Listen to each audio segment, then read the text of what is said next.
ఒక్కసారిగా మాపై గెరిల్లా దాడి చేశారు. మా గ్యాంగ్ లో కొంతమంది చనిపోయారు.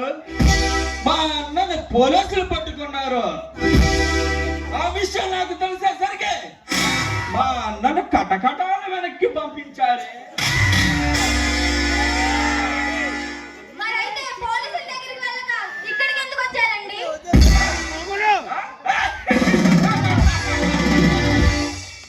ఎక్కడికి రాకూడదని అనుకున్నానే, కానీ నీ మొగుడున్నాడే మొగుడా అనవసరంగా నా విషయంలో తలదూర్చాడు. ఈ సింగన్న విషయంలో తలదూర్చిన వాడి తల తీసాడు.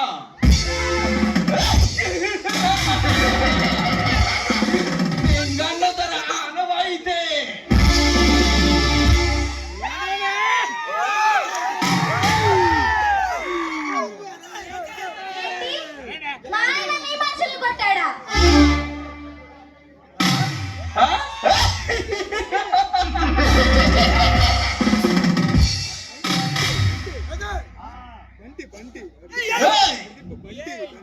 నా అన్న తాలూకు ఫైల్ నీ మూడు కోర్టులో ప్రవేశపెట్టబోతున్నాడు. అది పెట్టవద్దని చెప్పడానికి వచ్చిన నా మనుషులే కొట్టి పంపించాడు.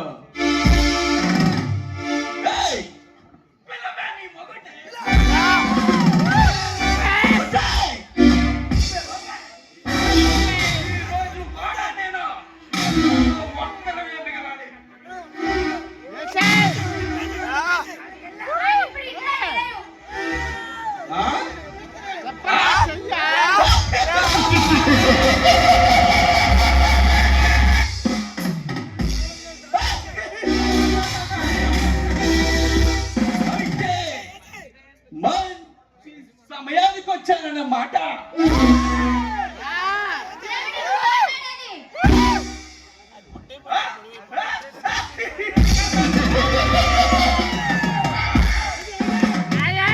అర్థం కాలేదా వాణి?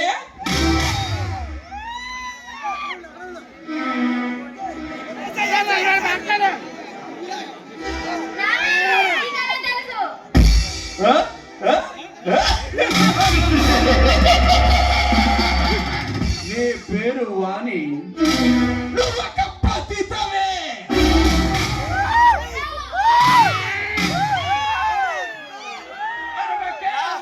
అపరంజి బొమ్మ. నువ్వు కాలేజీ చదువుతున్న రోజుల్లో ఒక డబ్బున్న వాడిని ప్రేమించా.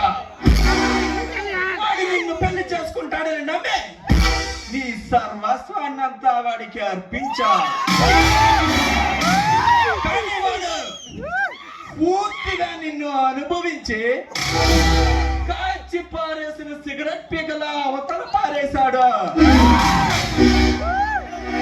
అప్పుడు జీవితం మీద విరక్తితో జనవరి 26న ట్యాంక్ బండపై ఉన్న హుస్సేన్ సాగర్ లో ఆత్మహత్య చేసుకుందాం అనుకున్న సమయంలో అటుగా వెళుతున్న జయచంద్ర గారు నిన్ను చూసి కాపాడాడు.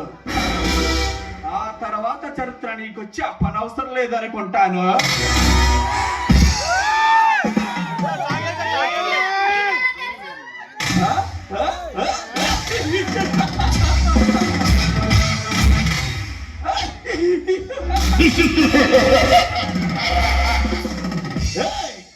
మీరెవరికైనా స్పాట్ పెట్టాలనుకుంటే ముందు వాడి కుటుంబ చరిత్రని తెలుసుకుంటాము.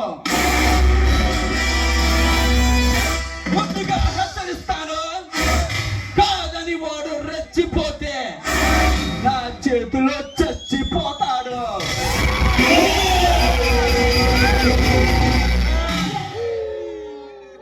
పగలను పడుతుంది.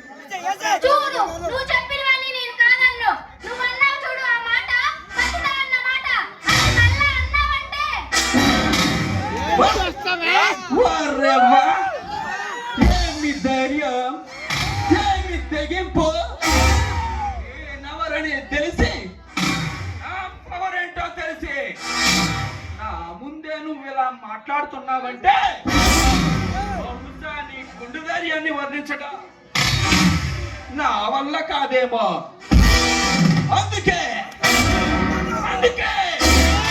ఇలాంటి పొగరు పట్టిన ఆడదాన్ని వాడుకుంటే అందులో మజానే వేరే.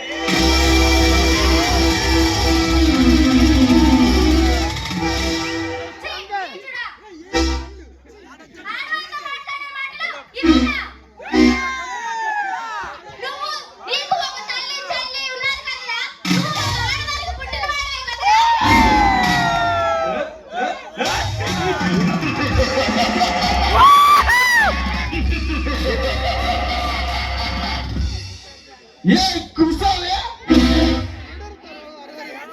ఎవరో తెలిసి నా పవరేంటో తెలిసి నా ముందే నువ్వు ఇలా మాట్లాడుతున్నావంటే నిన్ను అనుభవించాల్సిందే.